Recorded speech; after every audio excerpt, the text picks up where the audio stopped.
તો ભારતની અવકાશ યાત્રા પર લોકસભામાં ચર્ચા થવાની છે, જ્યાં શુભાંશુ શુક્લાના ઐતિહાસિક મિશન પર ચર્ચા થશે અને ખાસ ચર્ચા કરવામાં આવશે, જ્યાં શુભાંશુ શુક્લાને પીએમ મોદી મળે તેવી પણ શક્યતાઓ છે।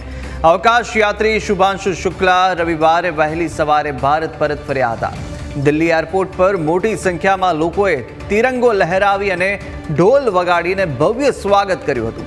આ ઉપરાંત શુભાંશુ શુક્લાનું સ્વાગત કેન્દ્રીય મંત્રી જીતેન્દ્ર સિંહ અને દિલ્હીના મુખ્યમંત્રી રેખા ગુપ્તા સાથે ઇસરોના અધ્યક્ષ વી નારાયણે પણ કર્યું હતું। શુભાંશુ શુક્લા આજે પીએમ મોદીને મળે તેવી શક્યતા છે અને ત્યારબાદ તેઓ તેમના વતન લખનઉ જવા રવાના થઈ શકે છે। શુભાંશુ શુક્લા રાષ્ટ્રીય અવકાશ દિવસની ઉજવણીમાં હાજરી આપવા માટે રાજધાની પાછા ફરે તેવી પણ શક્યતાઓ છે।